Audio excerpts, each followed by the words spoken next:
Mr. Neff, why don't you drop by tomorrow evening around 8:30? He'll be in then. Who? My husband. You were anxious to talk to him, weren't you?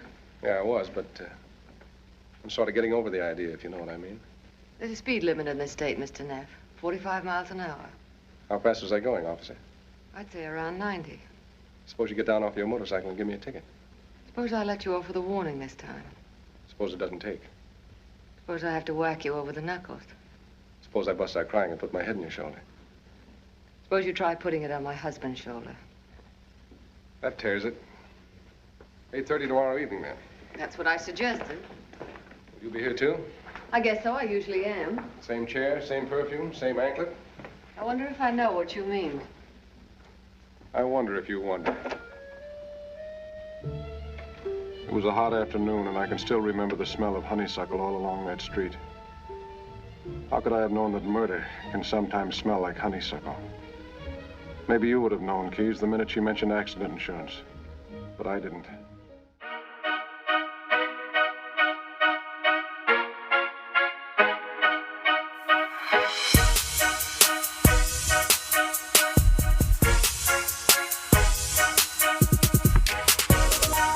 You've landed on The Substance, a podcast aimed at being biblical, thoughtful, and human.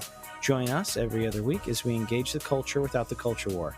I'm your host, Philip Marinello, joined by my co-host tonight and friend, Trevor Aiken.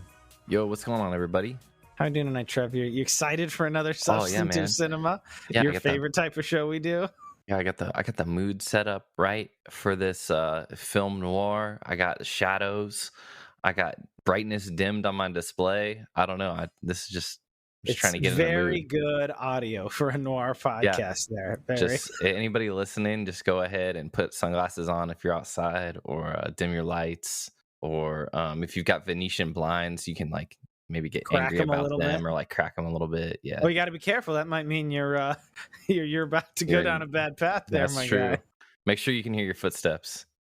If you're new to The Substance, welcome. We're happy to have you here.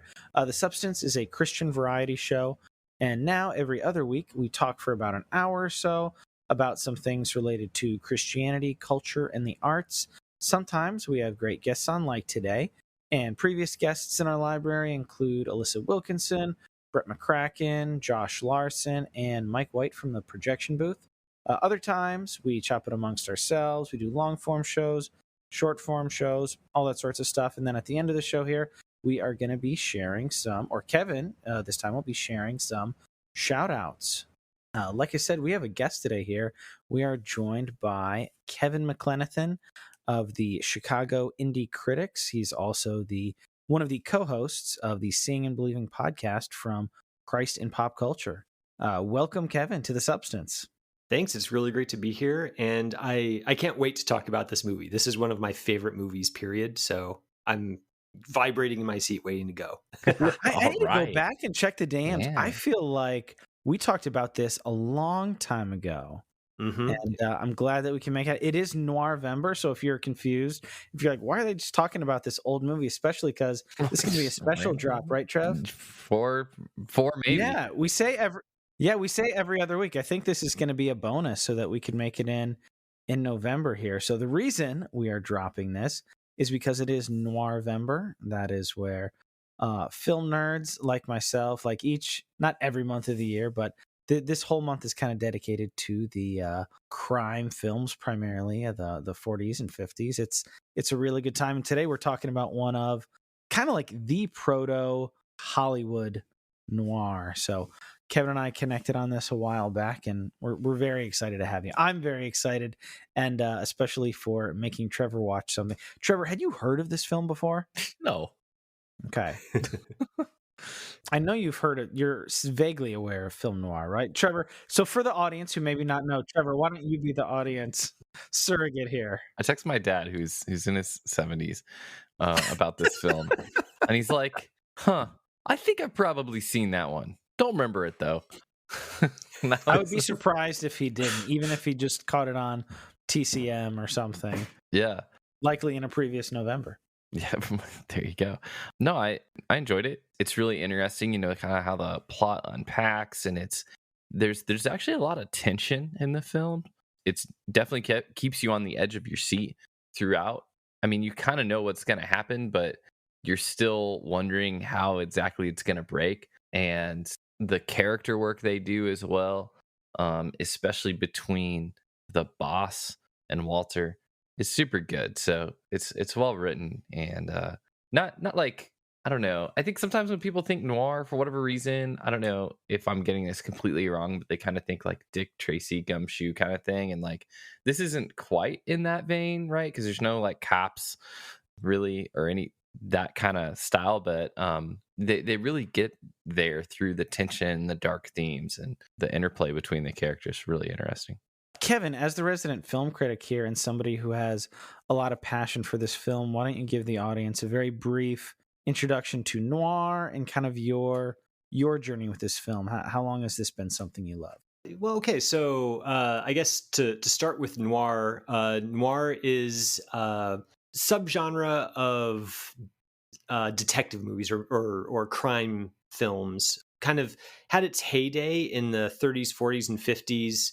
There have been neo-noir since then, of course, that have continued the tradition. But when you think of the classic noir, you're probably thinking of movies that came out in the 40s and 50s, deep shadows, stark contrast between light and dark, hard-boiled detectives, Humphrey Bogart, femme fatales, rain-slicked urban streets, and corruption everywhere is sort of the genre in a nutshell. And there's a lot of wiggle room within that. But I think Double Indemnity was maybe the first real noir that I ever saw. It was kind of my gateway into the genre.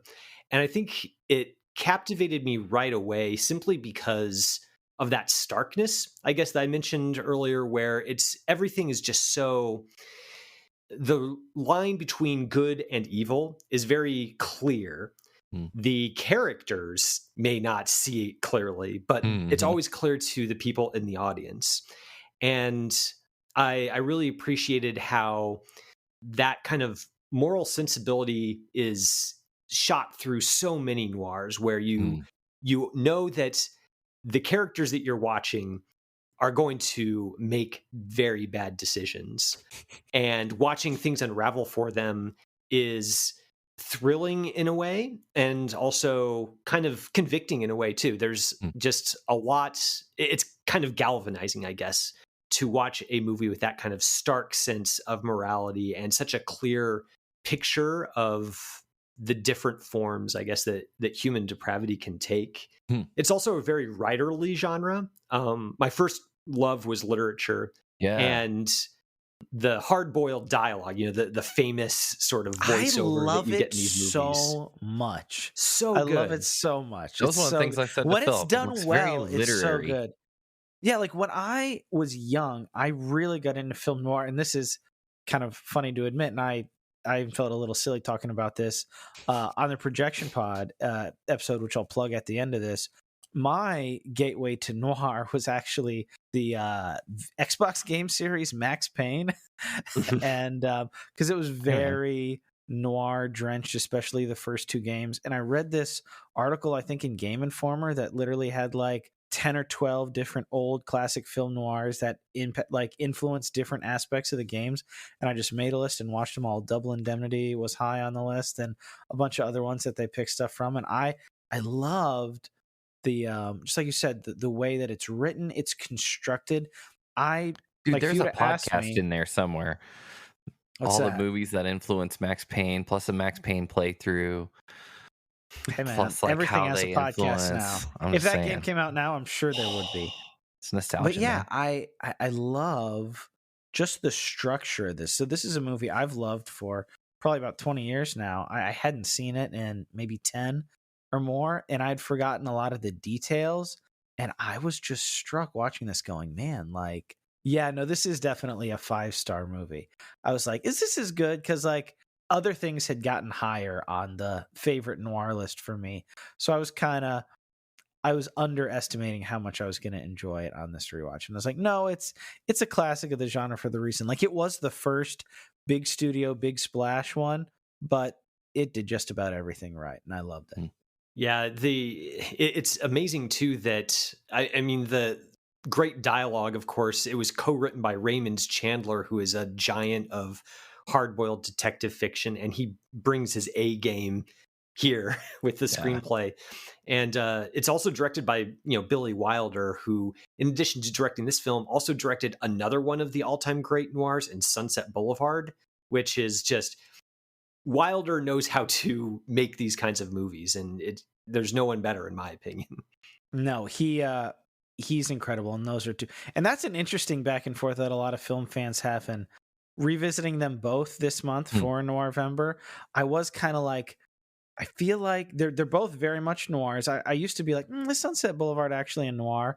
But revisiting it, I was like, no, it absolutely is a noir. And it's definitely, I feel like, the superior film. But Double Indemnity does the noir tropes so well. I mean, kind of go, Sunset Boulevard's definitely the better movie, but I can see why people might have it higher, Double Indemnity higher on the noir list than Sunset Boulevard, if I said that properly, actually. I might have conflated those titles. Okay, we've talked about this for a little while now. Let's actually, for the listener who may be like, oh, this is kind of interesting here. What are we talking about? Kevin, you want to give us an overview of the plot? Yeah, so Double Indemnity, it's a 1944 film. It stars Fred McMurray as an insurance agent who encounters the wife of a richer man named Phyllis Dietrichson, played by the great Barbara Stanwyck. And after their encounter, they kind of become entangled in this plot to murder Phyllis's husband after putting an insurance policy on him and, getting rid of her husband, getting a big payout into the bargain, and laughing all the way to the bank. The very first scene of the movie, however, is Walter Neff, the insurance agent, recording his confession saying, I didn't get the woman. I can't remember the exact line, but he said, I did it all for money and a woman, and I didn't get the money, and I didn't get the woman. And the rest of the movie is letting us watch it all unfold, from the hatching of the plot to the carrying through of the plot to the part where it all falls apart, which is, again, it's just a quintessentially noir story. You've got all the elements. You've got the morally corrupt sap. You've got the femme fatale. You've got the murder plot. You've got the naked greed. It's all there. You've got you talked about all the things you think of when you think of noir, other than the obvious stylistic things like the shadows and the blinds and the cramped offices and the cigarette smokes. I think of like consequences, and most of them really do front load. And I've always loved the structure. A lot of people abuse it and do it poorly, but when it's done well, I love the cold open of right before the end, where like you see the scene, like an extreme scene, and you're like, here's how we got here. You see him getting out of a cab, slumped over. He's injured. He's not doing well, and he starts confessing. And I mean, if you are locked into the movie and not watching it on a phone or a tablet or something like that, he's like, I did all this. I didn't get the girl. I didn't get the money. You're like, you're in. It's like, what happened? Like, how did this guy get here? What happened? And then throughout the whole movie, even if you can sympathize with things, you're going like, no, man, no, like this isn't going to end well. But it has to not end well. And that's kind of baked into it. Yeah. Fatalism in noir is a huge part of what makes the genre itself. Yeah. And there's enough like mystery about it. He's injured. You don't know exactly what is injured about him. You see him, he doesn't have use of like one of his arms, and so you're like, okay, he's obviously very injured, but to what extent? I need to go back and rewatch also the dialogue he had with the elevator operator guy, and just like see what kind of nuggets are in there, because I can't remember right now what stuff they talked about, but there's probably some like barbs that are related to the stuff that's in that writing there that I would be worth rewatching for. Yeah, so I guess Trevor, as the new person to the film, what were your thoughts on the initial meeting of our two antagonists, our two main characters? When he first came by her house, what was your read on that scene? And we forget to do this sometimes. Spoilers: this movie came out in 1944, and we're going to be talking about it. There you go. First, I was thinking about you driving all around Phil. So I'm like, well, I'm glad Philip's not in insurance sales anymore. So that's pretty great. And then, not I didn't not used a to knock sell on life it. insurance. Yeah, That's true. Not a knock on insurance salespeople, but yeah, the situations people get into, right, and just that kind of life. And he's kind of in this awkward situation, but like he's cool with it, right? He calls on a house to sell this insurance, and the husband's not there, and Barbara, how do you say her last name? Stanwyck is there, playing Phyllis, and had like just stepped out of the shower or something. So it's kind of like this scandalous moment. And one of the things too that's funny about this film, and what was interesting, Kevin, when you're talking about like how there's a lot of moral clarity for the audience, even though the characters are doing wrong, like, and they don't seem to see what's the clear moral thing to do, is the fact that like the censors were kind of all over this film, right? They're like worried that it was going to like popularize crime for the audience, or like make it easy for people to consider murder or things like that. So it's just kind of interesting, right? Because it actually almost kind of steals the other direction. But there was a lot around this scene too, and there's just so much. Well, I mean, no, famously, the background, like this movie, the book had came out earlier. The script took almost 10 years to be approved because it was deemed too salacious. So, I mean, yeah, what they got was about as salacious as it got in the 40s, and it took them a long time to get the green light to even make it. Yeah. There's a lot of salacious talk about anklets early on. So viewers' discretion advised on that. And I mean, the guy comes on strong and sleazy right off the get-go. You're just like, what in the world are you doing, man? This is somebody else's wife. What are you talking about? Yeah. He's spitting game from the beginning. That's sort of like by the end of that first conversation, he is. Yeah. But going back and kind of thinking about that, he walks right in like feeding her goldfish. That was very strange. That was very strange. I'm going to walk in, murder your goldfish, try to sell you some life insurance.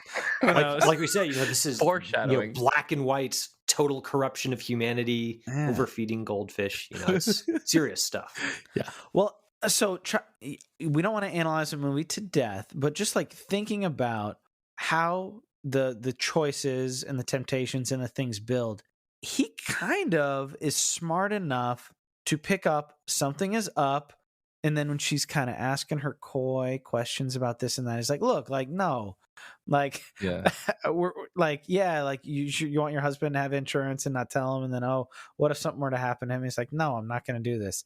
And then she kind of feigns like, oh, like, don't insult me like that, I'm just asking some normal questions. And then he kind of shifts into that kind of sleazy, like, I'm also, no, you're a silly old lady, but also you're a hot silly old lady, and I wouldn't mind coming back and talking to you again. Like, it was very interesting to try to get into his mind with it, because I'm also thinking, well, it's almost as if, because there's like a scene where he kind of is talking, he's narrating about his inner struggles on this, and it's almost as if the woman's a temptation, but he had prior set up in his mind too, like, if I was gonna do it, I know the game so well. Like, it's almost like he's too full of himself. He has so much pride that he's like, I know the insurance game so well that, like, if I was gonna do some fraud, this is how I would do insurance fraud. Like, I know the perfect way to do it. And now he's got like just this extra temptation from another angle to kind of push him over the edge, it feels like. Yeah, well, one of my favorite TV shows of the modern era is Breaking Bad, and one thing that I really like about Breaking Bad is the notion that Walter White's a bad guy, right? Like, he does so many bad things over the course of that show, but he starts out as kind of this milquetoast high school chemistry teacher. But the whole point of the show is that the meth kingpin who murders and lies and manipulates was always within Walter White. Even when he was just the milquetoast chemistry teacher, he was always the meth kingpin. He just needed a slight nudge to kind of let all of that come out. And I think that that's kind of what we see in Walter Neff in this film, is that he always he had it in him to murder and to lie and to get ill-gotten gains. All he needed was just somebody to coax that out of him a little bit. And it doesn't need a whole lot of coaxing.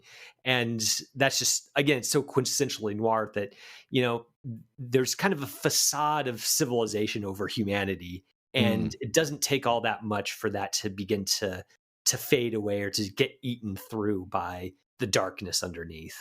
Yeah, that's true. I wonder if we'll be using it for the audio at the beginning of the episode, but it's really good writing. But when they're flirting right before he leaves, and he asks her if she's going to be wearing the anklet again, and she says, like, I wonder what you mean by that. And he kicks back at her, I wonder if you wonder. Like, we both know what we're talking about here, lady. Like, by the end of that initial encounter, he both knows it's not a good idea, but is also kind of wildly, like, from the beginning, it seems like the boulder's already rolling downhill, and it kind of can't be stopped. You think he's, like, for a moment, you think he's going to do something smart, when he turns her down, but it's just, it's like that sometimes too. Like, people, like, kind of feign like, no, they have a morality that's like saying, like, hey, I know what's going on here, this isn't right, but there's time to rationalize, there's time to talk yourself into these kinds of things. And yes, I love what you said, Kevin. Like, I think that's true. It's like there's this darkness that's covered over by a layer of civilization, but just the right opportunity, the right thing, and it comes forth. And this is based on a true story, right? Like the novel, based on a novel, and then the novel was inspired by a woman who did conspire with a life insurance salesman to kill her husband, but all the details were, oh yeah, sure, a woman conspired to kill her husband, and then James Cain wrote a novel, and then it's several degrees removed. It didn't. Right. This wasn't. It doesn't like happened, open up yes. with like a guy on crutches based on a true story. Yeah. We haven't talked yet about the third main character of the story, the one to whom Fred MacMurray's character is confessing at the beginning of the movie. On this rewatch, man, maybe my favorite character in the movie. Yeah, for sure.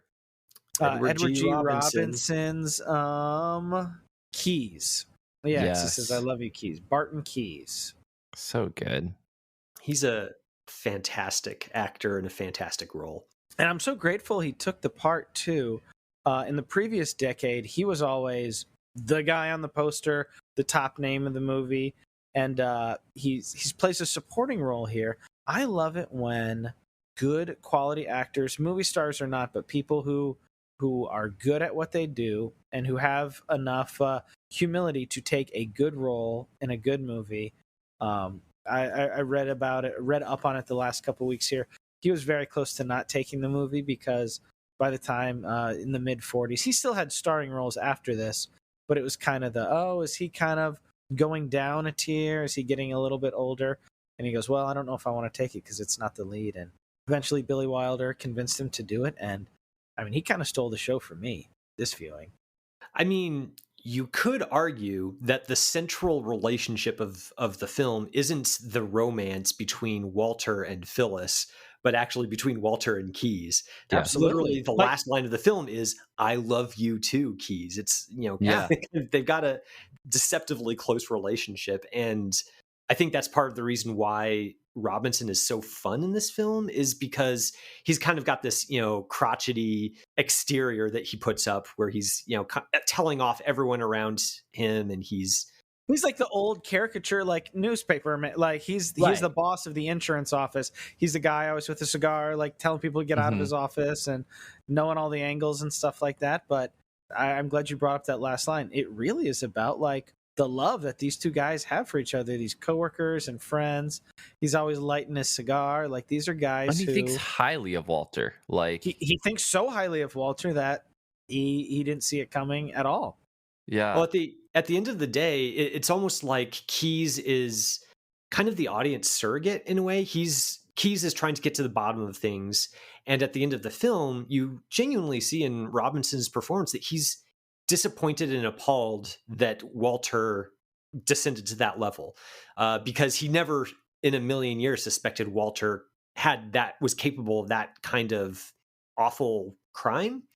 And at the end, when he turns the tables and he's the one who lights Walter's sort of last smoke before his trip to the courthouse, you get a sense that's where the tragedy really lands. It's not, we didn't just watch a bad guy be bad for an hour and a half and now the movie's over. We watched the bad guy be bad, and then we watched his best friend, who feels genuine affection for him, be disappointed and disillusioned that this person that he thought so highly of could be so awful and make such terrible lapses in judgment. Yeah. One thing I just thought of too, you mentioned this last line, I loved you two keys. And it's very interesting, like you're saying that I agree with you. I think that their relationship is the thing that kind of ties the film together. It gives a lot of meaning to everything that's going on. It brings all of the emotional tension is around like him and Walter and Keyes being in the same room together and knowing that now Walter's living this double life in front of him. That it just tears you up the entire time you're watching it. But it's interesting that love, in light of Phyllis's character saying at the end of the film to Walter, I'd never loved you or anybody. So like, you have like the traditional like guy gal like kind of romance thing going on, but it's all wrong from the start because she's a married woman too, and because of all awful things that they're really doing. That's actually the basis of their relationship. And but he's pursuing that like that's love, when he really has it in a different form over here. Like he's lonely, but he has a relationship. Like it's there's just so much going on there. Well, that's an interesting question. If we want to get back to what is typically thought about is the illicit romance and the murder plot at the heart of this movie. Like, what is that? Like, I don't think that really, if we think about it very much, I don't think we could say that either one of them really felt like it was love at all. I wouldn't. Yeah, I don't know if it's a romance. There's definitely lust there. I mean, that anklet stands in so much for a whole host of associations. So obviously, because of the Hays production code, making sure that nothing too racy made it on screen. We're not going to see them, in bed together. We're not going to see anything, quote unquote, happen. But there's a whole lot of sexual tension in their interactions. But there's not a whole lot. You don't get the sense from the performances that they really care deeply for each other. They tell each other, "I love you," but it kind of seems like it's almost a power play. Like they're navigating power dynamics more so than engaging in a romance. And I know it's an older film, but I mean, I love the movies from this period of time. You can maybe put some of it off to that was the style of movie back then, but even just the way that Walter calls her baby, it never seems like warm. It seems very matter-of-factly, like it's either objectifying or like ironic. It's not like a term of affection for her. Well, the way and baby, like I almost started chuckling whenever he'd call her baby. McMurray just he delivers that word when he says it in his lines. He like bites it off. He goes, "Baby," it's very sharp almost. And I think that's kind of the way Wilder maybe directed these actors to act, is like, you're not in love with each other. You're trying to use each other to get something that you want. And that might be kind of the next interesting question, is like, what do these characters want? That's certainly isn't a good question. Like, lifelong companionship with each other. Especially him. Like, I understand, and I mean, we can maybe even get into some more spoiler territory talking about Phyllis's backstory. But from his point of view, Walter goes in, he's not traveling, but like he's on the road a lot, doing meetings, making sales with people all over in California. I'm sure he's met attractive women before he's walked into Phyllis's house. Like, what is it about her and this? Like, why does he start potentially thinking about murder and fraud just for this woman who he meets, who he walks into her house one afternoon? Like, what? How did that happen for him? And then obviously, like, I don't want a backstory of all of these characters. Like, the more I thought about it, I was just like, that's such an interesting thing to happen. And like you said, maybe it's just kind of revealing the ways different people are broken and bent inside, and sometimes all you need is like the smallest push. Yeah, and maybe it's kind of hinted at that he has a soft spot for women in a way. Like, we don't get a ton of backstory, honestly, for him and We like get none. what he's like. Like, there really isn't much of that going on, but there are some small hints in the film that, I don't know, maybe he's a womanizer. Like, he's not settled down with anybody. Like, and then also like it's his relationship with the daughter from the previous marriage, so the husband's daughter. What in the world Yeah. is he doing with this girl? Like, there's Teenager, basically, honestly, yeah. there's moments where it's just like, what is he doing? Kind of piecing together, I guess, the way he responds to Phyllis, and then the way he responds, and I forget the character's name, but to the daughter as well. Maybe he is just, I don't know. He was bored, and there was this, and he's swayed by this woman who also is out for money and blood, apparently. I think one of the things that makes noir why it endures, like why it's more than just a hard-boiled detective story that you sort of watch, you consume it and then you forget about it. I think what sticks with you is that you don't really know why these characters do what they do. I mean, you know why, like, they want money, they want power, they enjoy kind of the thrill of getting one over on another person, but it's not psychologically realistic. It's not like There's those base animal things. Usually money, sex, and power. Those are pretty much the trifecta. It's, I don't know, like, to me, film noir feels a little bit like classical Greek tragedy, where there's just a character has a tragic flaw, and they must see that flaw through to the bitter end, and that's kind of the whole point. Is you don't, it doesn't necessarily make sense for somebody to just constantly give into their hubris until their life crumbles around them, and yet there's something about that speaks very truly to the human condition, that all of us kind of have things that, personal flaws, or things that we want that we'll indulge in, or at least have to resist in order to not hurt those around us and hurt ourselves. And that's something that noir gets at, but it doesn't get at it by sort of laying it out in a very didactic way. It's just something that has you scratching your head after you watch one of them, thinking, why was Walter so drawn to Phyllis? Like, he knows she's bad news. Why does he go back to her? And there's no real good answer to that. And then that makes you wonder, well, why does anyone make horrible decisions? And that's kind of it's that little pebble in the shoe, I guess, that keeps me coming back to the genre over and over. You're right. There is no good answer for the dumb stuff that he does. It's just like, you found out, like, all right, to give a little bit about Phyllis's backstory, like, he finds out that at least according to some testimony that seems credible enough from, the daughter, that she's already murdered once, maybe indirectly, maybe by being a bad nurse on purpose, but like, there's kind of, obviously there's a seduction involved. And like, there's all the same elements. There's a seduction, there's a murder, and there's money. She's using her wiles and killing to make a way for her to come into money. And this has all happened before. And like, the second you see it, like, you would think like, oh, I'm the bird in the trap. Like, time to get out of here. Move to Montana or something.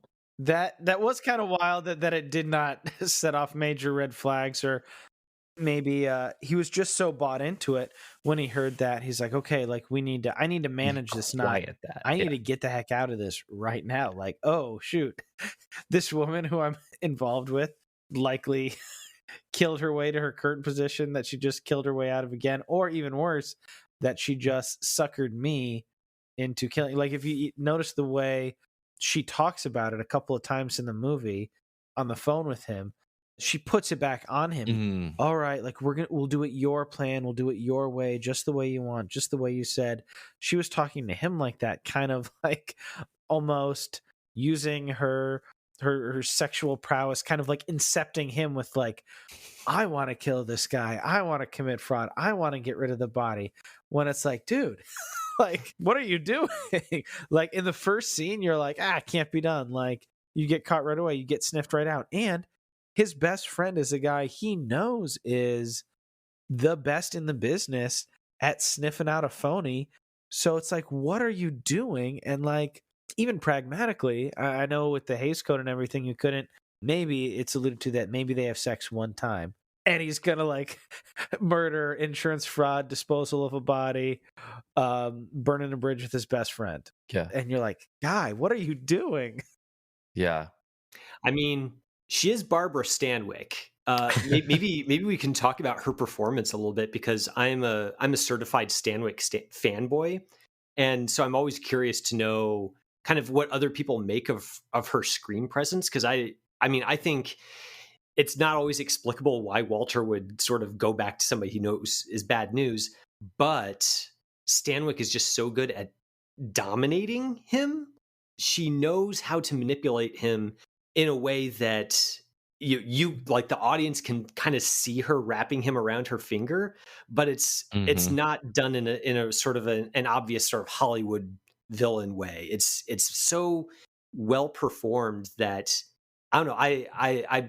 I can believe that Walter would be sucked in by her, even though she is obviously not going to lead him anywhere good. She's like the original Black Widow. I mean, like, she's, it's like she knows exactly how to like maneuver and get somebody into that situation, and then she's gonna take them out. Yeah, no, a lot of I may have shared some of them with Trevor. I don't know if I did or not. A lot of Letterboxd reviews basically say like, yeah, it's pretty obvious, but I mean, if I were in his position, I'd probably do it too. And like you said, that's natural. That's understandable. I feel maybe a little bit more objective with this. I like Barbara Stanwyck some. I have not seen loads of her filmography, and for our audience, I don't know how much this is going to mean, but Kevin, you'll probably know. My for a long time, and I think it's still probably my favorite. My favorite plot to kill the spouse noir was The Postman Always Rings Twice. Mm-hmm. And whenever Lana Turner comes on screen, I'm like, okay, I get it. It's a bad idea, but like I get it. Like with this one, it's like it's so obvious, but it's like no, when you are, and this is a human thing as well. Like when you are wrapped up and you are fixated on something, whether it's right or wrong, like it's not about reason, it's not about logic. You're not thinking through consequences. You're just like, I want the thing. How do I get the thing I want? And he's good at trying to get it.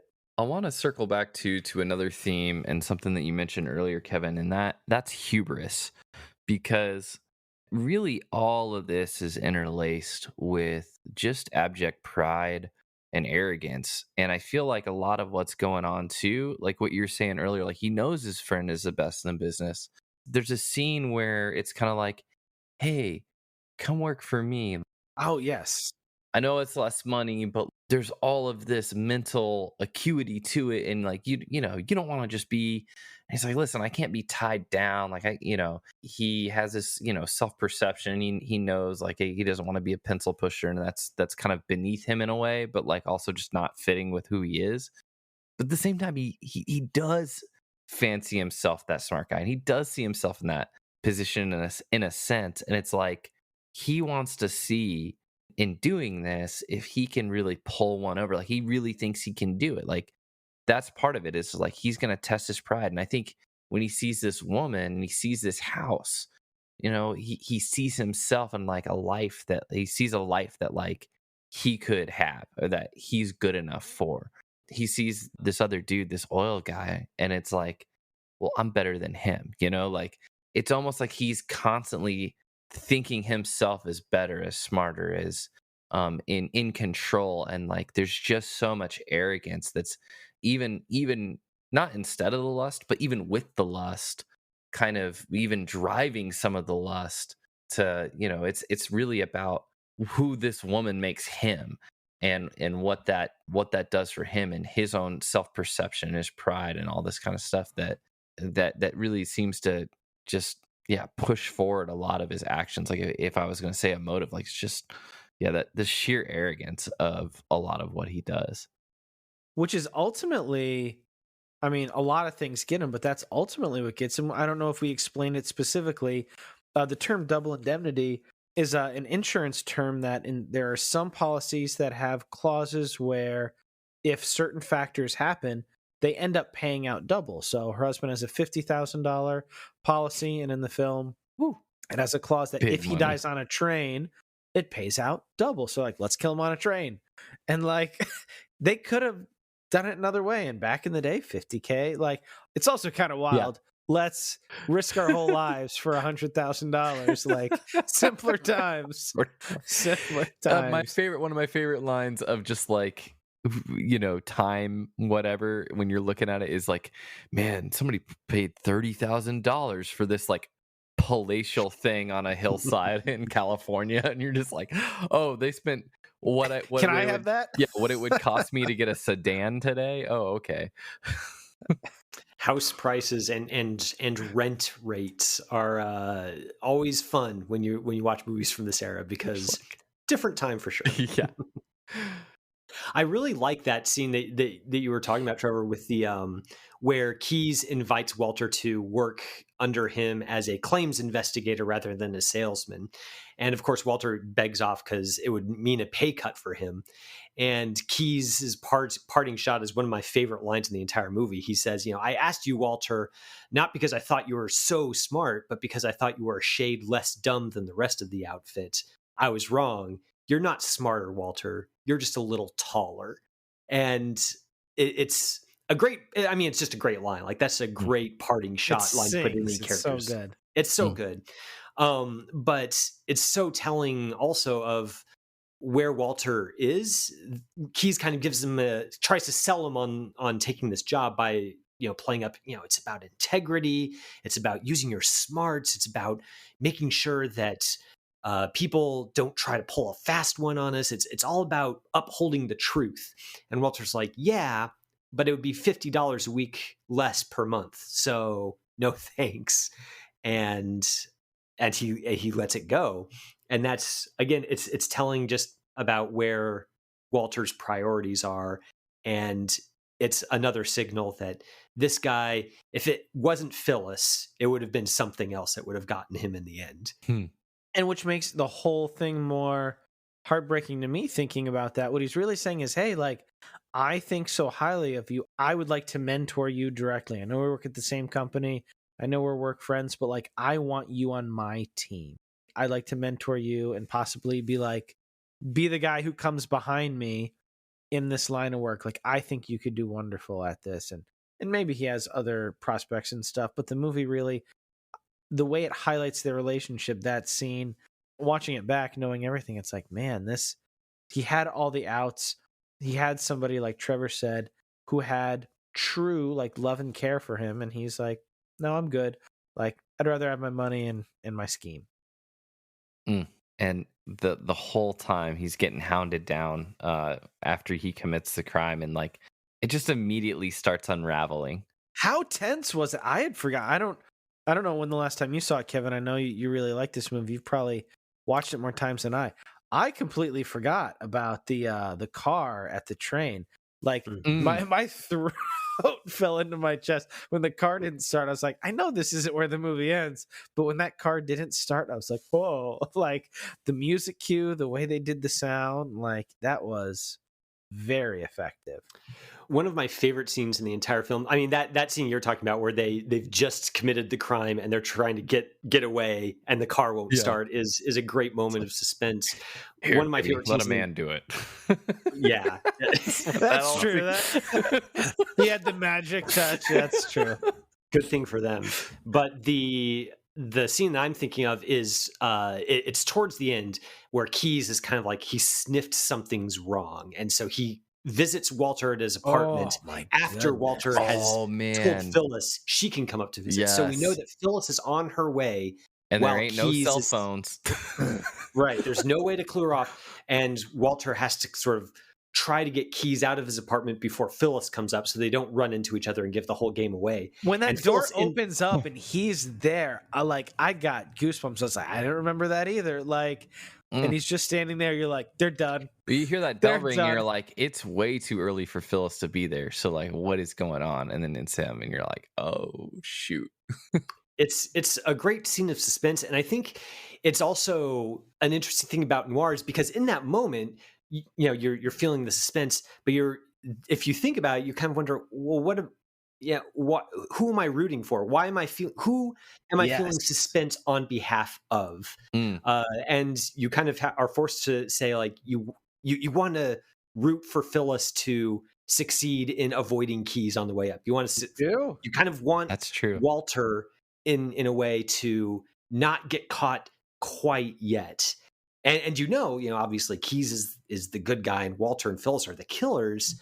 And that I guess that response is something you kind of have to reckon with as a viewer, is like the suspense comes from wanting them to get away with it somehow, while also knowing that they really shouldn't get away with it. Yeah. And that kind of tension is really productive. And again, kind of, it's what makes noir so something you can come back to again and again, is it produces responses in the viewer that are very interesting to interrogate once the movie's over. Well, and it feels like every time that you've done something that you shouldn't do and know about it and are afraid you're going to get caught. You know what I mean? Like, that's what it feels like watching it. You're like, oh, shoot. Like, man, like, Sin's going to find these guys out, like, for real. Or when Keyes brings the Medford man from the train to his office. Oh, I was like, oh, come on, Walter, like, duck, dodge, weave, put your hat down, like that. Because when he started to look up at him, I was like, come on, Walter. But then you're like, no, like, am I rooting for this guy to get, like, literally get away with murder? And you're like, okay, well. And I think Trevor's exactly right. It reveals and makes you kind of reckon, or you don't have to reckon with it. It's fun, suspenseful entertainment. But if you want to tap into the substance a little bit, you kind of can ask yourself some of those questions. It can be both at the same time, and I think that's why I love the movie so much. Is because it's not a didactic thing; it's a movie, mm-hmm. and then you can enjoy the different aspects of the movie, but then also go like, "What does that say about me?" One of the things that I was thinking through the entire film was just like, and he does this thing, and it just everything that he thought was gonna go a certain way, he thought he could just do it really clean and do it really smart, and maybe be a little, just lay low for a second, and then it'd be over and he could just move on with his life. And he would still be the Walter he was before he committed murder. And the moment he crosses that line, he's a different person. Like, he's a crook the rest of the movie. And in all of these interactions, when he's like, it corrupts everything. Like, he's having to constantly play this role and act. He's an actor playing a character.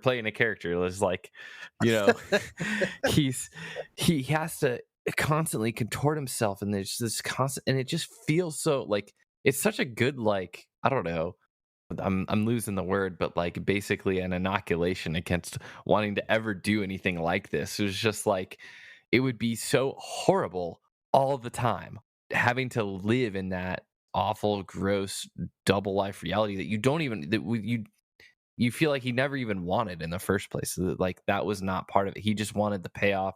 He wanted, like he says, I killed him for the money and for the girl, and I didn't get the money and I didn't get the girl either. And it's like, he thought he could do all this stuff, but in the end, now he's having to play off this other guy. He's having to lie, and he's having to pretend to his friend. And he's constantly playing this shell game of like, have to be in contact with a woman, but don't let anybody see that I'm in contact with a woman. Like, it's awful. It just feels awful. Kevin mentioned the way that it's both entertaining and not didactic, but has a substance there. One of the things that I wrote down that was the dialogue beats you over the head, but it's also good. Like, there are people who like parody it funny on purpose, and then there's a lot of movies that are just bad that try to recreate like the hard-boiled dialogue. But when he said, what was it exactly? He said something like, how could I have known that murder sometimes smells like honeysuckle? I feel like that's basically a proverb. I feel like that's basically something out of like Proverbs 5 or 6, where like David is talking to his sons and warning them, like, be careful. Mm-hmm. Talks about like the way at the end of these things, when you pursue these things all the way, they lead to death. And like, I feel like that's basically Proverbs by way of Raymond Chandler. No, honestly, to put a verse on it, And I know I don't want to go too hard on that, but I couldn't help it because it literally came into my mind as I was watching the film. Is in Proverbs 1. It says, my son, if sinners entice you, don't consent if they say, come, let us lie in wait for blood. Ultimately, it says a lot of things. Within verse 18, it says, these men lie in wait for their own blood. They set an ambush for their own lives. And like the person he really succeeds in killing is himself. And he says it, like I was a dead man. I didn't hear my footsteps anymore. Like I already knew. Oh, that's such a wonderful line too, where he talks about walking down a dark street and he can't hear his own footsteps, and that it's the walk of a dead man. That's exactly so good. It captures so well the essential feeling of I've done something very bad and I'm lost. Yeah. And it's haunting, honestly. It's wonderful. Again, and the film doesn't linger on it, but it's there if you want to lean into it. Yeah. Such are the ways of everyone who's greedy for unjust gain. It takes away the life of its possessors. That is, there's a synopsis right there. It's so good. I mean, in a lot of ways, I do think, and you made this other scriptural allusion earlier, Trevor, where you talked about your sin will find you out, and that's basically almost the mission statement of all noir is your sins will find you out. Every noir is about somebody doing a bad thing or multiple people doing a bad thing, and eventually their sins find them, and they will suffer the consequences, or they'll suffer beyond even the consequences. They'll suffer more than they would have. Yeah, a lot of times they'll circumnavigate the consequence to utter destruction, even greater tragedy. I love what you said earlier about it, like being like that Greek classical, like the tragic flaw. Yeah. And you don't know when the other shoe's gonna drop sometimes, like there's so many times during this whole thing where it can all go wrong, right? And you're like, oh, is this it? Is this where he finally gets it? And it's like, and it's so weird. Honestly, it's so weird that it comes from the hand of Phyllis at the end to get all the way down to the end. And it's like this person that he thought he was going to form this bond, this relationship with, ultimately has decided, nope, I'm going to need to kill this dude.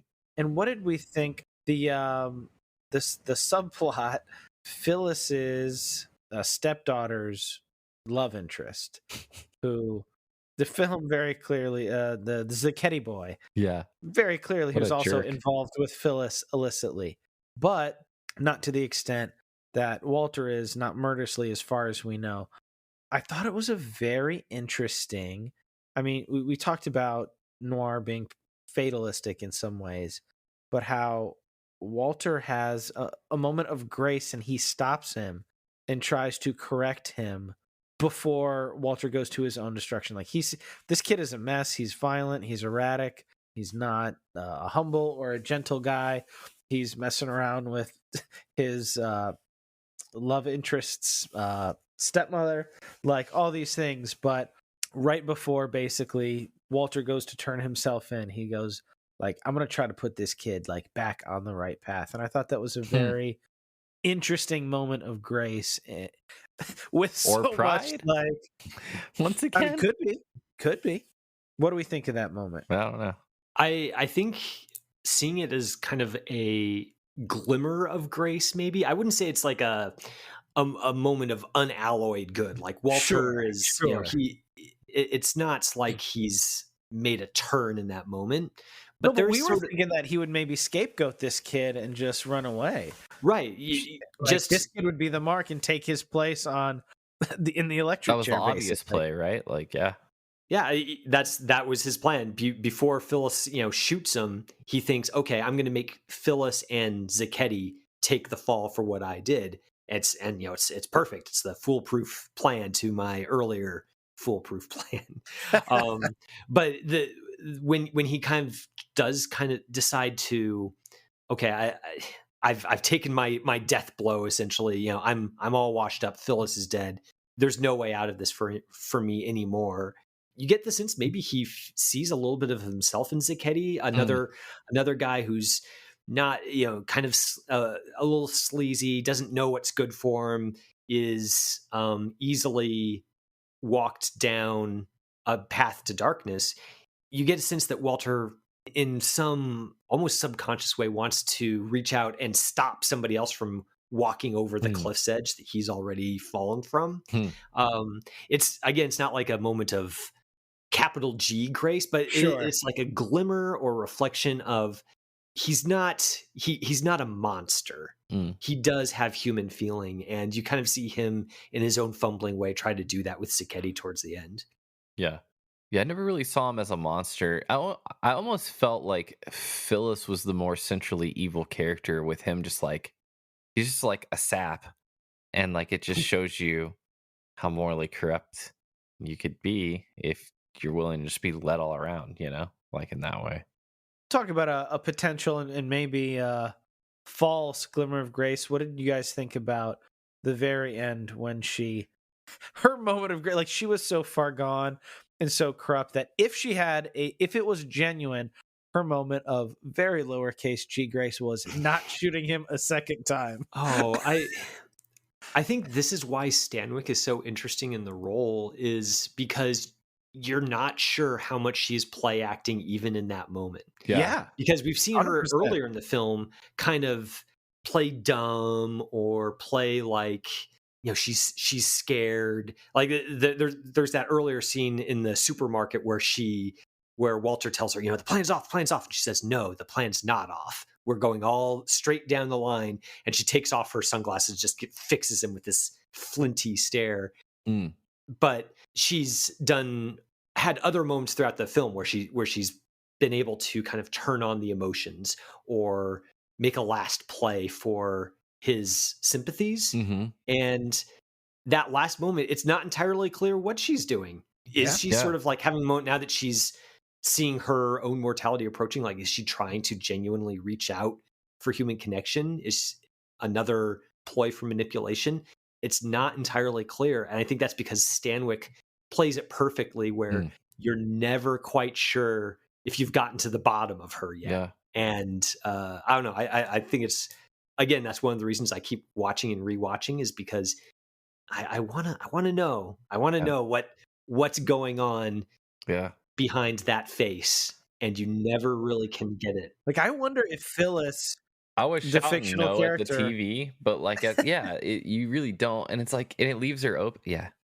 I wonder, honestly, like, she's a fictional character.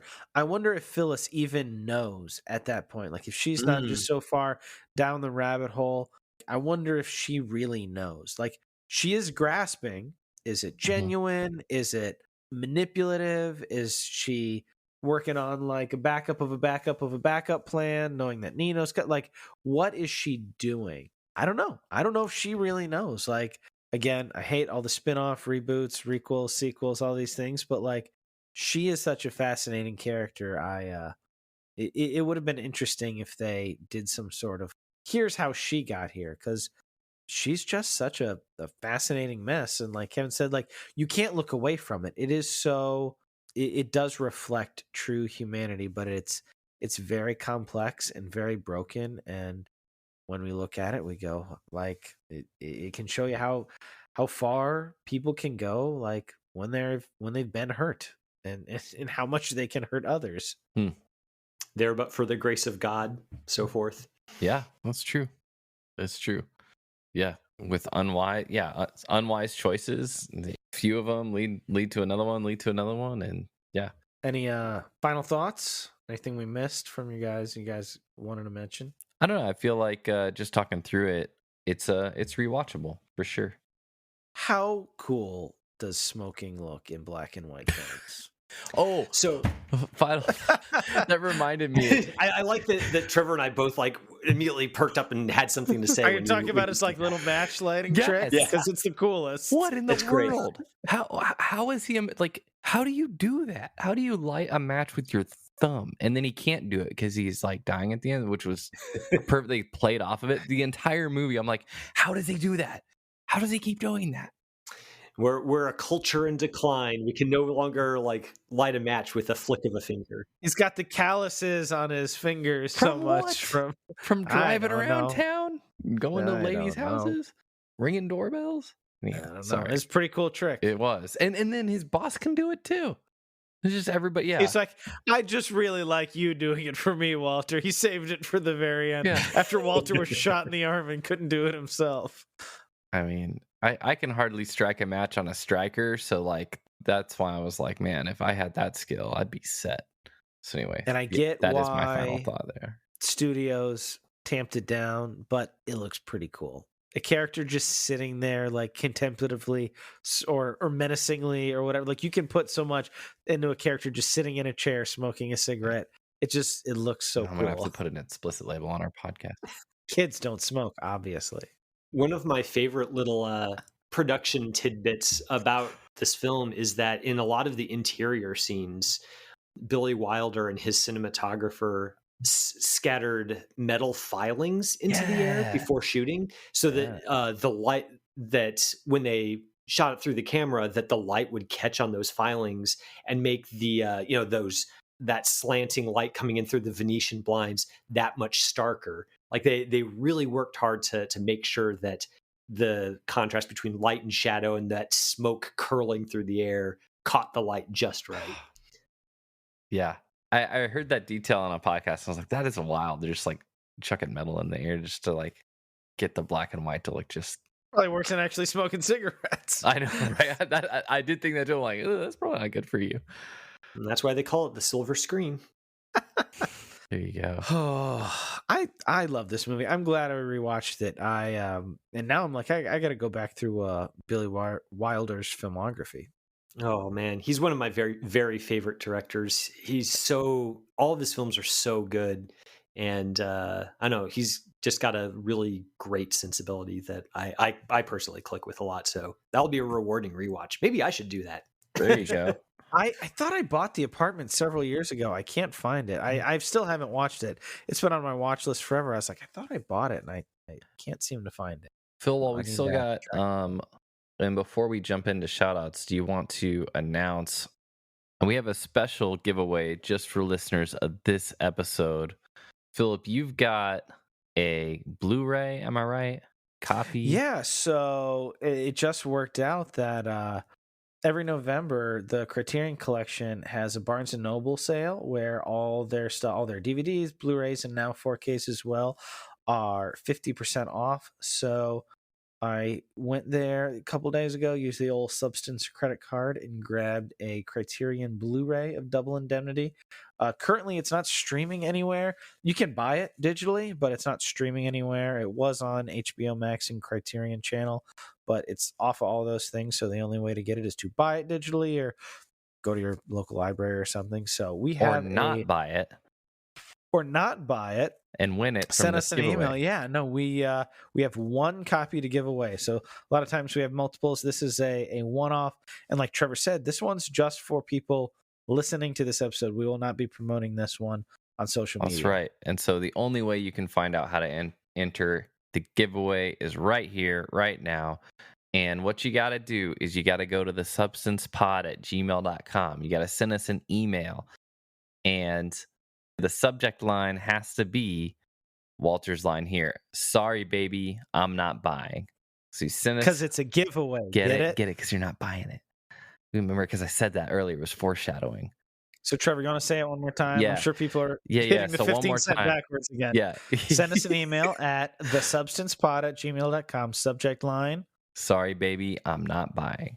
So get those in the next week before our next episode is out, December 4th, and you will be entered. There you go. And now, shout outs. Yeah. Kevin, we ask all of our guests on our segment, Substance Shoutouts, something that they've been enjoying from media, pop culture, books, things they've been reading, watching, enjoying, playing, whatever it is. So let the listeners know what has got you thinking or what you've been enjoying recently. So I just started reading the new short story collection by George Saunders. That the title is Liberation Day, and I'm enjoying it so far. Saunders is just an incredible fiction writer. He's primarily a short story writer, but he also came out with his debut novel about 5 years ago, I think, called Lincoln and the Bardo, which is all about the death of Abraham Lincoln's son, Willie. And it's just a fantastic novel. Highly recommend that one to all of your listeners. But he just released his latest short story collection in October and I'm catching up with it now. It's called Liberation Day, and just there's nobody like him. I'm enjoying it quite a bit. Wow, very nice. I love stories. It when we get such a high, full-throated recommendation of something I've never heard of before. He's there. I don't know. Like I said, there's no one like him. If you do track him down, Philip, and read him, like, let me know what you think. I need to do more prose fiction. I feel like short stories are some of the highest form of like fiction prose as well, because you have to to actually make it stick and make it memorable and real. Like, there's so much you have to do in such a small space. Like, you don't have pages and pages to get the plot or to color a character to make the person care or like flesh out the story. You got to get it really concise. So I mean, here's how good George Saunders is. There was one short story of his. I was reading one of his collections over lunch at a Chick-fil-A, and it made me cry in the middle of Chick-fil-A. So if that makes you more excited to check him out. I love it when a movie, a book, a television show, what have you, just brings me to tears. There's nothing better. Dude, I don't watch I don't listen to This American Life at work for that reason, typically. It's gonna be tears in the cubicle, man. Tears in the Cubicle. It sounds like a pop rock album there or something. Yeah. Liberation Day, George. All right, that's a good one. All right. Anything else, Kev? You want to put on our radars? This is probably already on most people's radars. I just finished a reread of J.R.R. Tolkien's The Silmarillion. Oh, nice. With Amazon's streaming series that just wrapped up its first season. I figured it was time for me to go back and revisit that book, which I'm a huge Tolkien nerd. That's probably the biggest kind of nerd I am. Nice. Is Lord of the Rings, Silmarillion, The Hobbit. I just love all of his work. And talking Trevor's language here. That's right. Oh yeah. Yeah. Just don't go and name all your companies after it, but that's good. Yeah, I love. I'm picking up what you're putting down there, Trevor, for sure. I mean, we're running out of time, so I don't know how deeply we want to get into this, but I am curious to know what you thought of the Rings of Power if you've had a chance to watch it. So far, I've stayed away. I'm not a Prime person, and it kind of hurts my Tolkien loving soul that it got into Bezos's hands, to be honest. And so I think I'll get around to it eventually, but I'm just not ready yet. Just not. My soul's not ready for big TV shows. No, he had the big one that had either all three or all three plus The Hobbit. Yeah. It was like in some mega edition. He read it like 20 times when we were kids. I remember. I read a lot, and I'm really enjoying. I told you I have 2 kids. I'm going through The Hobbit with them right now, and like just seeing their wonder the first time is just joy. It's really wonderful.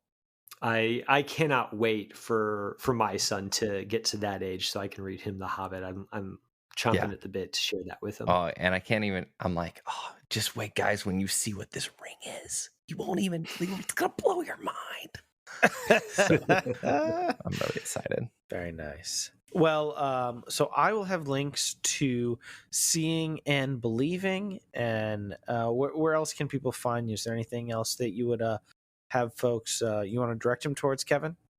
I mean, Seeing and Believing is kind of the main place where I practice film criticism. It's a weekly podcast. We do a review of a new release, and then what we call the watch list pick, where one host chooses a film that the other host hasn't seen, sort of like what we did on this show. One host picks a film that the other host hasn't seen, and we both watch it and then talk about it afterwards. So we do that like pretty much every single week. You can find that on most podcast catchers, and also on christpopculture.com. You can also look me up on Twitter. I'm at McLenithan on Twitter, but who knows how long that'll be around. Right? Yeah. And I guess I also keep my Letterboxd account well updated with what I've been watching lately. So if anyone wants to, find me on there and be friends on that social media platform. Did you go ahead and reserve your Mastodon in case all of society decides it wants to figure out how to use that thing?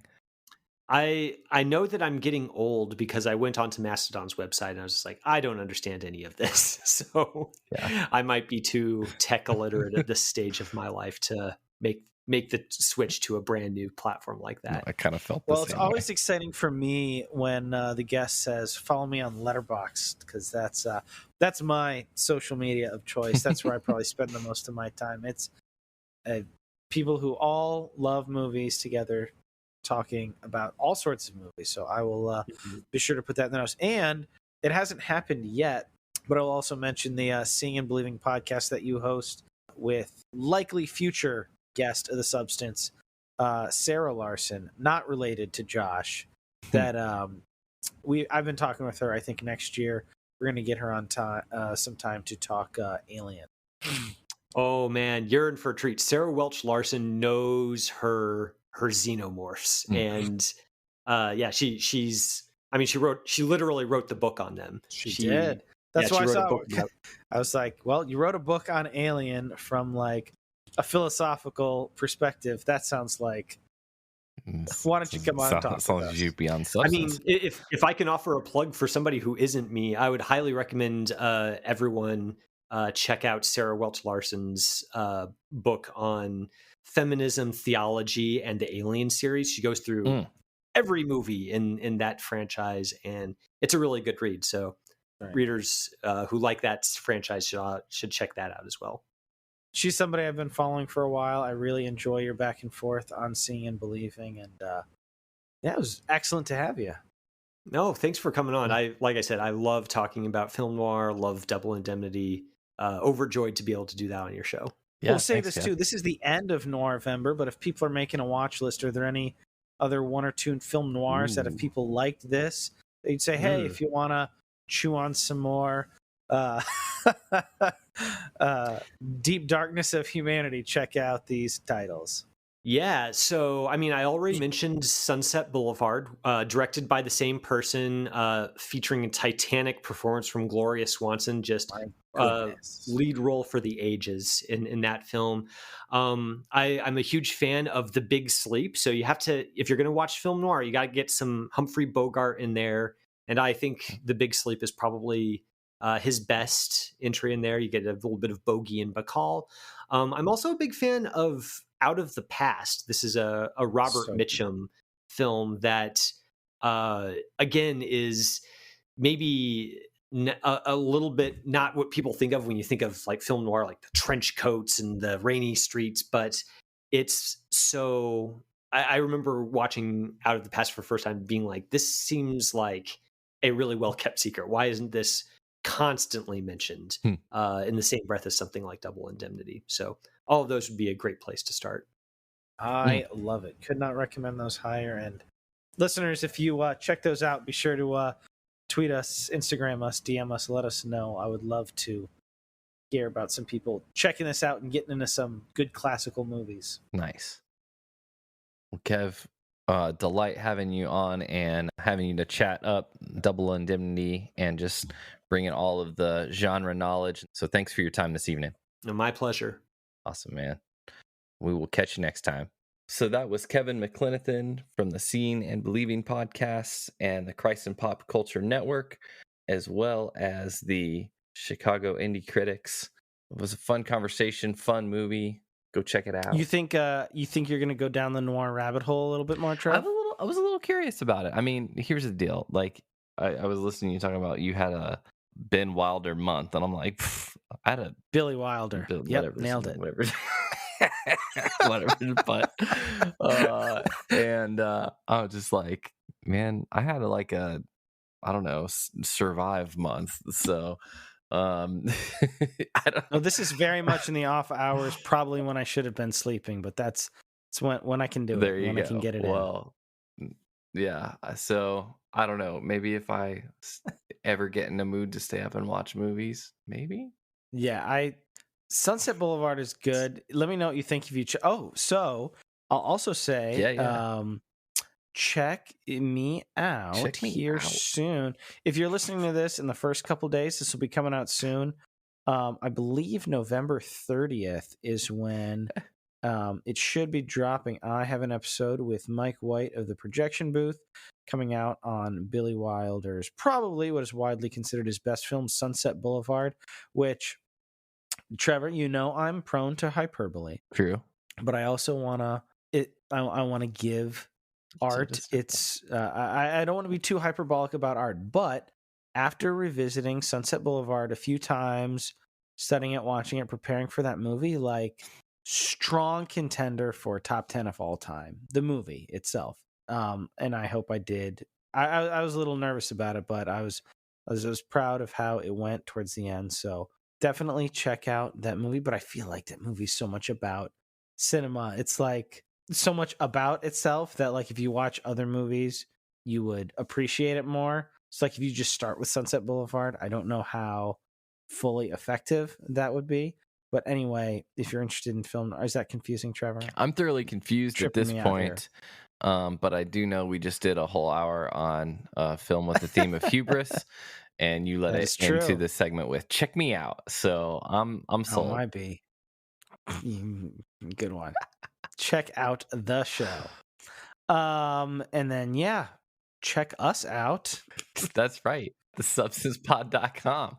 And don't forget, before we do social media plugs and our supporter plugs, a reminder again, if you're interested in winning that Criterion Blu-ray, send us that email there at thesubstancepod@gmail.com with the subject line. What is it again, Trev? Sorry, baby, I'm not buying. Sorry, baby, I'm not buying. That's very good. That's very Trevor, and it's perfect for this episode. It's straight from the film when you brought that idea.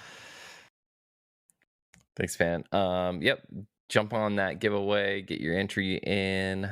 Just do that. Is that the end of the sentence? Yeah. The Substance, we do not have Patreon. We have the Anchor support. It's the same thing. You can click the Anchor link in the show notes if you like what we do. You want to join the Substance family here. You can do so at $5 or $10 a month there. Or if you really like this show, like, I like this, I'll give these guys a couple bucks without any commitment. You can do so at Cash App at $thesubstancepod. And we appreciate every single person and every single dollar that comes our way. It's helpful. It helps us do cool giveaways like we're doing today. Absolutely. We've got our website, thesubstancepod.com, as well as our email, thesubstancepod@gmail.com.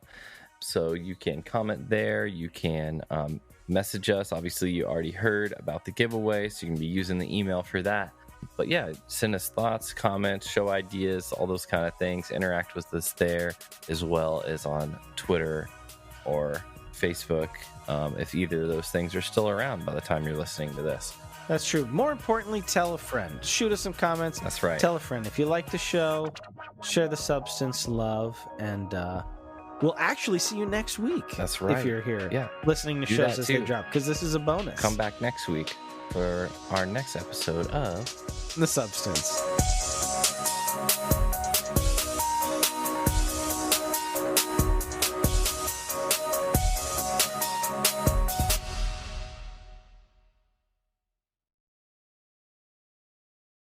I shall taunt you a second time. To the part where it all fart.